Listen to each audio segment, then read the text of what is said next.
I have to confess, we had a mock election and I did stand as a Tory candidate. Ken Loach is a Tory, you heard it here first. It didn't last long. Today, Ken Loach is too left-wing for the Labour Party, but here he is recalling the first stirrings of an interest in politics from his grammar school days in Nuneaton. From there, he went to Oxford to train as a lawyer. That's what his dad wanted him to do, but Ken had other, more artistic career plans. He said, "You'll never have two pennies to rub together." Ken's work as an internationally renowned film director takes him all over the world, and home is now in the West Country. So, is he still at heart a Midlander? We'll find out in a minute.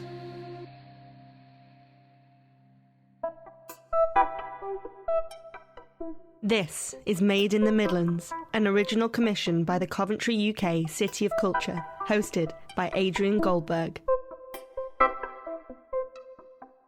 Welcome to the podcast about that part of England which is further north than Watford and further south than Warrington. I'm on a one-man mission to promote the achievers and achievements of my part of the world.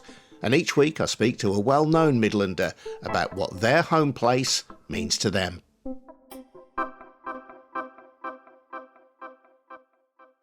Episode 3. Ken Loach is a multi-award-winning film director who was born and raised in Nuneaton, Warwickshire. After that, he went to Oxford University before earning a living as a TV director and documentary maker. Ladies and gentlemen, please put your hands together for Ken Loach. Hi, Adrian. Hi, Ken. He requested that we record this episode in Coventry Cathedral, which we did, in front of an audience of over 100 people. Now, Ken, I'm very keen to find out about your upbringing a few miles down the road in Nuneaton, but I want to start in this place, in this beautiful cathedral, because this is a place that does have some meaning for you. Yes, thanks, Adrian, and it's always thrilling to be in this building and with the old cathedral next door. No, you're right, Adrian, but one of my earliest memories, when I must have been four, I think, in 1940, my mother and I were in the Anderson shelter in next door's garden, and the neighbour came in and said, "They've destroyed the cathedral." And sorry, it still gets me. It is extraordinary. And I remember that. I remember the word, them saying that. And the smell of the night air, and the horror that people had for that. And of course, we knew there were many killed as well. I'm not religious, but I think the endeavors of people and the spiritual life that people have, and that has gone on down the centuries, and the history that the buildings contain, is very moving and is very important and is central to who we are. I mean, the craftsmen, not only who built this, but who built the old cathedral, the effort, the organisation, the men who died building it probably, that it's redolent with who we are. In terms of identity, and true to the theme of the Made in the Midlands podcast, would you say that you're someone who has a Midlands identity? Absolutely. I barely moved out of Nuneaton for 18, 19 years till I went and did national service. My dad worked at Alfred Herbert as an electrician for 46 years. He was an electrician, electrical engineer, and what I think is a real Midlands characteristic is a real respect for craft, the respect for skill, the enjoyment of the craft. I think is very much a Midland characteristic. We don't take shortcuts traditionally at work.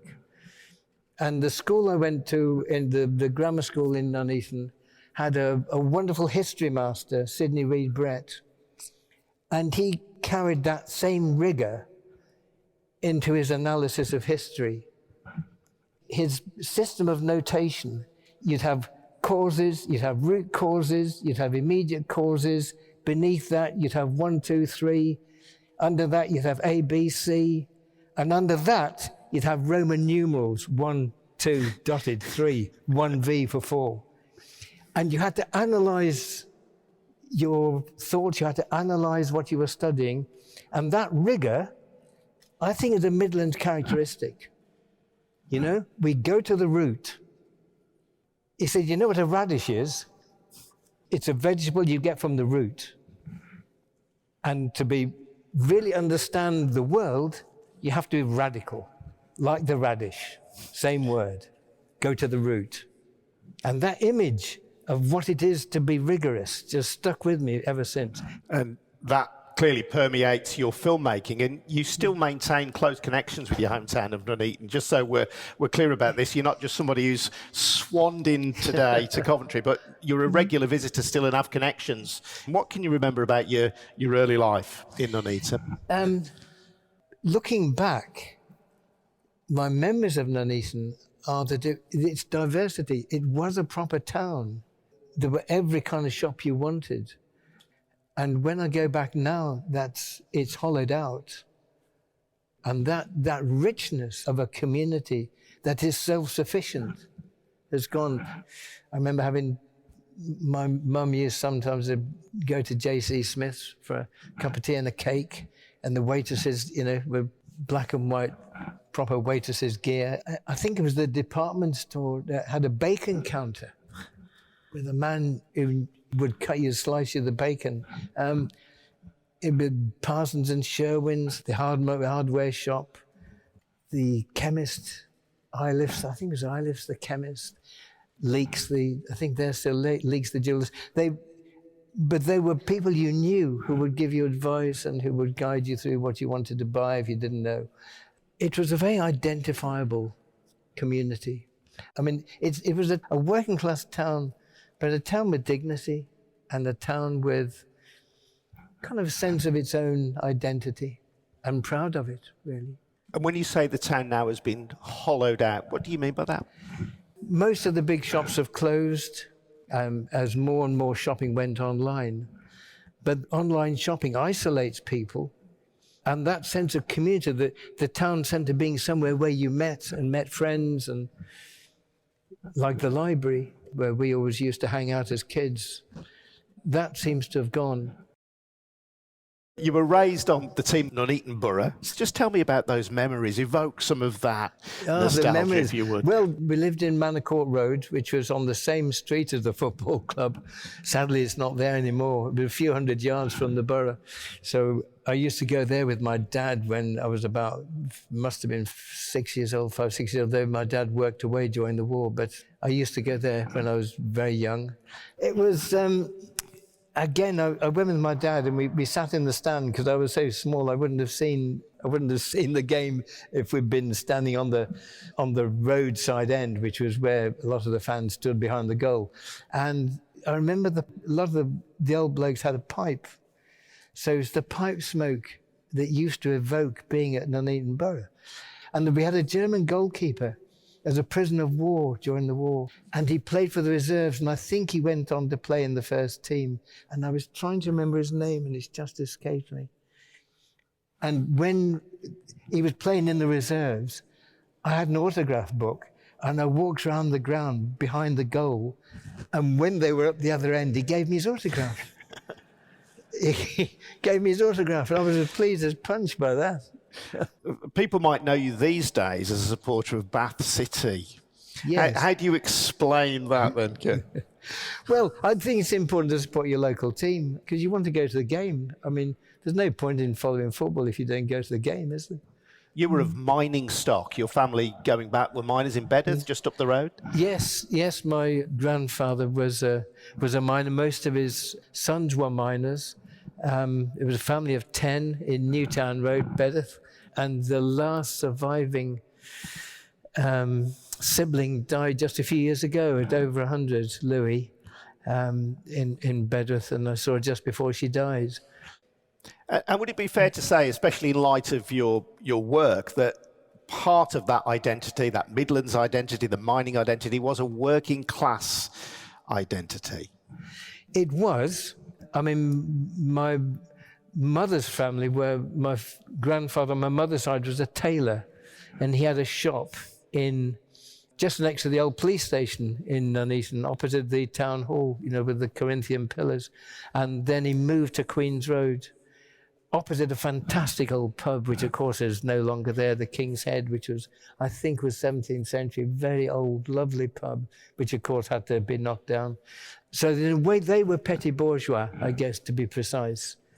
And I didn't have an Nuneaton voice because they were from Gloucestershire, and my mother's family were from Cheltenham.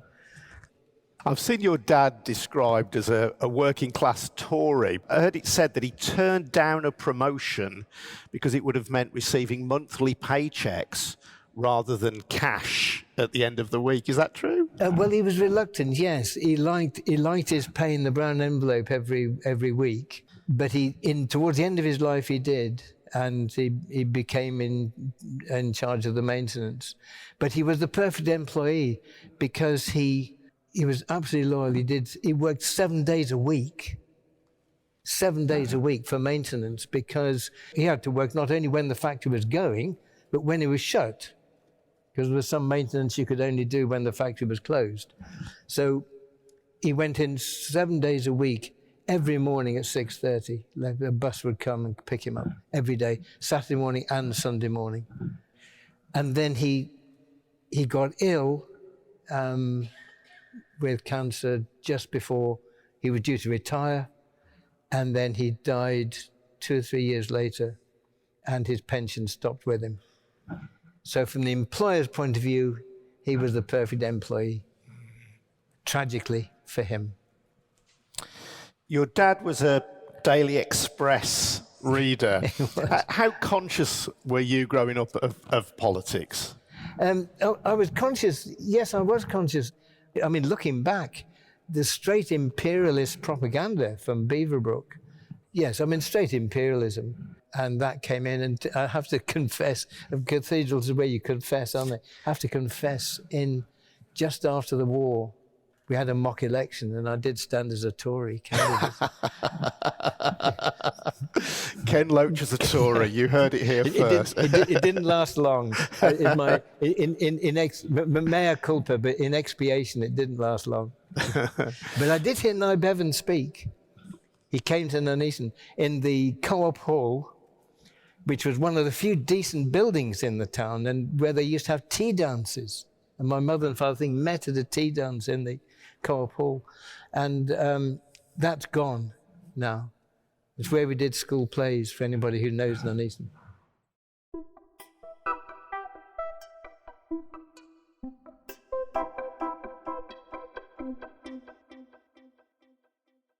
And talking of your school then, I know you went to grammar school as your secondary school. Tell me a little bit about your junior school. What place was that? The junior school, this again is interesting. It comes from my mother's family, who wanted their grandchildren to go to the girls' Sky School, had a preparatory school. So I was taken there. It was a strange experience, because when I went to grammar school, of course, I met kids who hadn't been there, and I realised what I'd missed, actually. So you'd been to a prep school, to a private prep school? Yes, whether it was private or not, I don't know. But I think it may well have been. But it wasn't a broad experience. I mean, the teachers were ladies, substantial ladies, but I'd missed a lot. And the kids who came, which was everyone else, when I joined the grammar school, had a much richer experience. And it was quick to adapt, but there was a sense of fun, that you'd missed. And you were then a scholarship kid then? You got into King Edward VI, the grammar school? Well, it was free. Oh, okay. But you had to pass the 11 plus, yeah? Yes, it was 11 plus, yeah. In 1947, that was. Mm. Yeah. I mean, the great injustice of that was that in a town of, what was the population, 60, 70,000 people, I suppose, there were only 60 boys each year went to that. And 60 girls went to the girls' high school, which again was a free school, and it was a state school. It was such a tiny minority. That was it. At age 16, you were going to leave. You didn't have a pathway to higher education. So it was 120 kids out of a big population were so unjust. For you, what kind of school was it, though? Was it a good education? Yes, and most of the masters had been in the war, and they had some of them had kind of approximate approach to education, and the characters were extraordinary. I mean, I talked about the history teacher who was, I owe a lot to him, a lot. We did school plays, and I used to get into them if I could. I've got a note that you played a nymph in a school production of The Tempest. I was aged 11, but it was taken very seriously. I mean, the idea of kids playing Shakespeare seems a bit ridiculous, and I know now the emphasis on write something yourself, describe your own experience, but I think that's good, but I think you miss something by not learning the lines, because they stick with you forever. And you may not always understand them exactly. And I think they're enriching. Learning the great classics, whether it's Shakespeare or whatever, and learning has a value. And I think it's sad if we don't do that now. And you were hooked, weren't you? You used to cycle from Nuneaton to the Royal Shakespeare Theatre in Stratford-upon-Avon to go and watch plays. That's how smitten you were with the theatre. There were 2 or 3 of us who used to pedal from Nuneaton through Coventry to Kenworth, through that long road. You see when you're at the top of it, it looks like the biggest valley in the world, but when you're at the bottom, it's quite shallow. Gibbet Hill, and cycle there, cycle through Warwick to Stratford. Yeah, I went through all the great names of the time. Gielgud, Olivier, Peggy Ashcroft, Michael Redgrave, great performances. And there was one, I went to see Tides Andronicus once on my own, which was a very bloodthirsty play. I mean, I guess people will remember. And there's at one point, Vivian Lee was in it with Laurence Olivier. And at one point, her tongue is cut out, ripped out. And they did it beautifully with obviously no fake blood, but just red, thin streamers falling from her mouth. And it was horrific. And I must have been, 16, 17, something like that. And I'd cycled all the way there. And it had been a hot day. And I'd only got a standing room, so I was standing at the back of the stalls. And when she came on, and her tongue had been ripped out, and you could see the blood trailing. And there was some really, I still remember some piercing music, high notes. And I fell over. And the people selling programs had to come round and pick me up and carry me out. Head between the knees in the foyer. And anyway, I got back for the last act. But they were extraordinary memories. The memories you have when you're young are the ones you refer back to all your life, And so those memories of those plays and those performances, I just stay with you. And I think the effort to get there made them memorable in a way. Wow. That's an incredible memory from 70 years ago, Ken. What do you think it was about the theatre then, of all things, that really attracted you? Well, it was extraordinary stories. It's the depth of emotional commitment. It's the fact that you don't know what's going to happen next. You don't know. And the excitement of that, and the depth of the experience, and the depth of the emotion, and the desperate feeling of pity, or the laughter that you share, or the anger that you feel about what you see, and the beauty of the language. Just the beauty of the language. From a Warwickshire lad. Let's not forget, you talk about the Midlands character. Could you have it better, really? He's our Midlands character, isn't he? And it's not only precise, it's celebratory, it's understanding, it's enraging, it's compassionate, it's delicate, it's romantic, My goodness, if that's the Midlands character, I'll settle for that.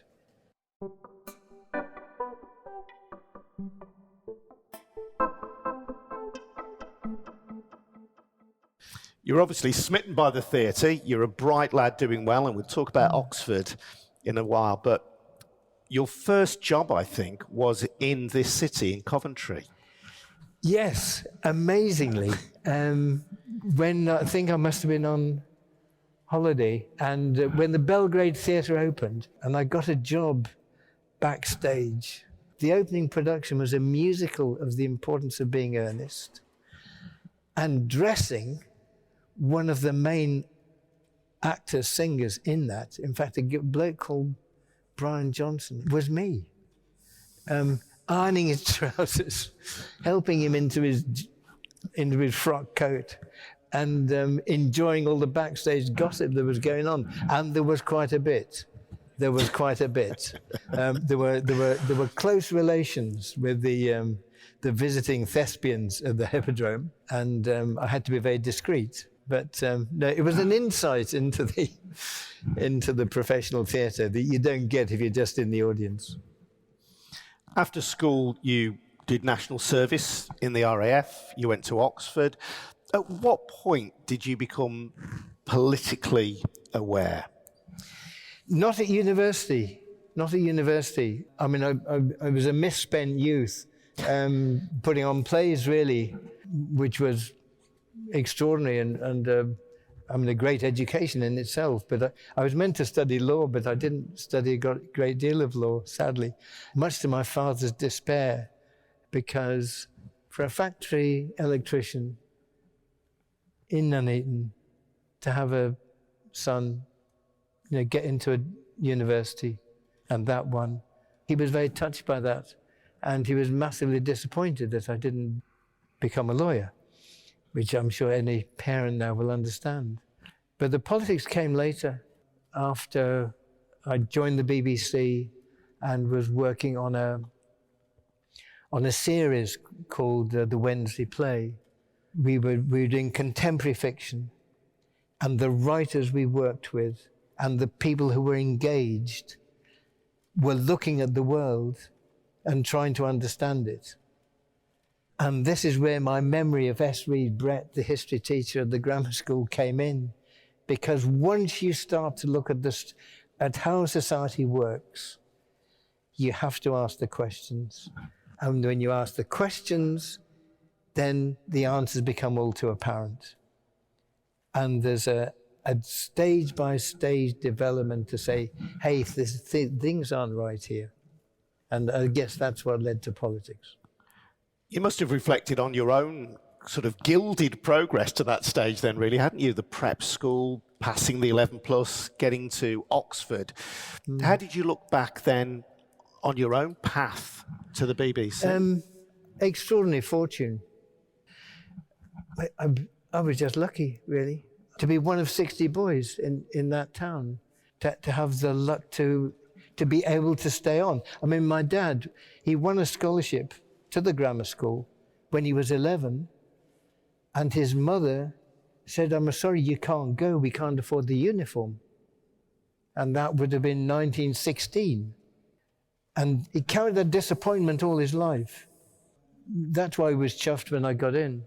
And I guess that explains, though, why he was so keen for you to do well in the professional sphere, to go on and be a lawyer and have that kind of steady middle-class profession. Yes, yeah. And when I did law, that was his dream, and I'm afraid I shattered it, really. He said, you'll never have two pennies to rub together. Did he ever become reconciled with the career path that you chose? Yeah. When I got to the BBC was class in those days.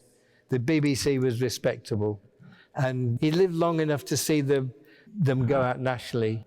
Cathy Come Home, which got some notoriety. It was a national event, really, as it turned out. So no, he was pleased with that, begrudgingly. He wouldn't say it too much. Another Midlands characteristic, he never said, well done, He said, well, not too bad. Not too bad was the height. If you got not too bad, wow, that was brilliant. But that supposedly misspent youth in Oxford was the reason that you ended up at the BBC, wasn't it? And you really steeped yourself in theatre by that time. Never mind the law, you were really into being an actor. Yes, well, when I left university, I tried to be an actor and director as well. And I was the worst actor in England, I have to say, at the time, and spent most of my time as a supply teacher and put on school plays with the kids. Talking about Cathy Come Home, that really set in train a very successful period in your career. I just want to reflect a little bit on the 1980s when you had several films censored. You had a play at the Royal Court that was scrapped 36 hours before it was due to be performed. You went through a pretty torrid time. Yes, and yet you've come the other side of that. You know, you've shown incredible resilience. But how was that period when you couldn't get arrested, so to speak? Couldn't direct traffic, you're right. Well, this was the 70s. We'd done BBC series, and we were running towards the end of that. The BBC weren't interested. I'd started to do documentaries at Central TV, but it was 79 Margaret Thatcher was elected. Another Midlander. We're not all good. Unemployment went through the roof, up to well over 3 million. Factories were closed. There were laws against trade unions. Strikes were provoked. And it was a period of chaos and poverty and real confrontation. And the broadcasters, typically, as always, adopted the prevailing mood of the politicians. In fact, Channel 4 even advertised for right-wing producers, and the broadcasters became more right-wing. So, for people who were of a different point of view, it was very hard to get work. One area was the documentary department at Central TV. People like John Pilger was working there, and other good directors, and I got taken on. But we did a documentary about the steel strike. They would not broadcast it. It was after it was over. They would not broadcast it until finally it went out midday on a Sunday. Do you feel optimistic then at 85 that the values you stand for, both as a filmmaker and as an activist, are now being listened to perhaps more than they were in the past?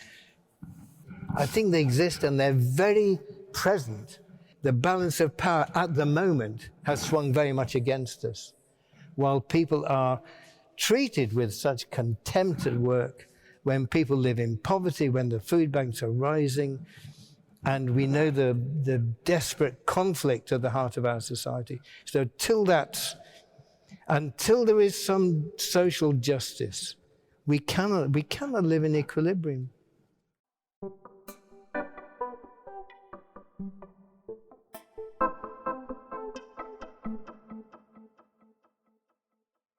To round off the podcast, Ken, I did warn you we would ask you for a favourite Midlands memory. A Midlands memory. It's cycling round the lanes of Warwickshire, and Leicestershire too, but Warwickshire in particular. I mean, there used to be 2 or 3 of us, and it was our courting that when we were 14 and 15. The aim was to find 2 or 3 girls who'd come cycling with us, and we always ended up going up big hills and being out of breath at the top. So any idea of romance went out the window. But I used to take bad photographs of churches and put them in an album. And that sense of the Warwickshire landscape, the countryside, is when I think of the Midlands, that's one of the strongest images that come to mind. Can you offer us a Midlands hero? Absolutely, and it's a choice because I used to come to go to Edgbaston and watch the cricket. So it's either Tom Dollery or Eric Hollis. It's got to be. Tom Dollery, fantastic number 4, first captain of Warwickshire, first professional captain, wonderful, wonderful player. Got his autograph. But Eric Hollis from the Black Country, great leg spinner. Nobody could spot his googly. And of course, famously, Bradman didn't in his last test, and our Eric got him. So Tom Dollery and Eric Hollis, no question. Lovely stuff. And a Midlands masterpiece. This can be a place or a thing, an object. A Midlands masterpiece. It's very difficult. I mean, my first thought are these two churches, really. I find this place really moving, and the old destroyed cathedral is extraordinary. So I didn't get beyond these two churches together. But they do speak of hope. They do speak of hope, and tragedy, and out of it hope. And I think we've got to hang on to that. And finally, briefly, your Midlands manifesto. Midlands manifesto. Well, briefly. Well, it's. I mean, one of the sadnesses of the Midlands character is that we're not noted. I mean, yes, there were radical elements, I know, here in the 19th century and across the country, and in Birmingham certainly. But, you know, when you think of political radicalism, you think of Liverpool or the South Yorkshire or Manchester or the North East or, you know, South Wales. But the manifesto would be to really look with harsh reality at the destruction of our towns and our cities. The only way we can rectify this is collective action. We take ownership of it. We use our common wealth to build communities that serve our needs, not the needs of multinational companies, in terms of the centers of our cities, the small businesses that can thrive, the landscape of the countryside, which links to climate change, of course. So we're right at the heart, literally and metaphorically, of the struggle to survive for mankind. And to look at that, we have to use our collective strength, not be a cork on the waves of the free market, but collectively to take power and say, this is how we're going to have a future. Because if we don't, if we let ourselves just be a cork on the moving tide, I worry for us. If we take collective power, then yes, we can solve things. Made in the Midlands is an original idea by Andrew Smith, who is also the producer. The researcher is Molly Davidson, and the executive producer is Richard Berry. Sound design is by Dan King, and the music is composed by Maya Miller-Lewis. That's me. We're all from the Midlands, like our host, Adrian Goldberg. Ladies and gentlemen, Ken Loach. Thanks, Adrian. You can watch a version of this episode on the Coventry City of Culture YouTube channel. Ken Loach was lamenting the loss of shops who knew their customers in Nuneaton. In the next edition, an actor who grew up in his dad's corner shop in Coventry. Nitin Ganatra had a lengthy stint on EastEnders, but his heart is back in the Midlands, at the shop which is still the hub of the community. It's incredible because it's been there 40 years and I'm still stunned by the way my brother knows the name of every single person that comes into the shop. Why not subscribe to Made in the Midlands wherever you go to get your podcasts to hear from Nitin and a host of other famous Midlanders? We'd also love to know about your own Midlands heroes. Email us at madeinthemidlands@loftusmedia.co.uk. Do share the podcast with anyone you think might enjoy it, and please leave us a review as well. It all helps to get us noticed. Made in the Midlands is an original commission by the Coventry UK City of Culture 2021, proudly produced by Loftus Media. Thanks for listening. Ta-da!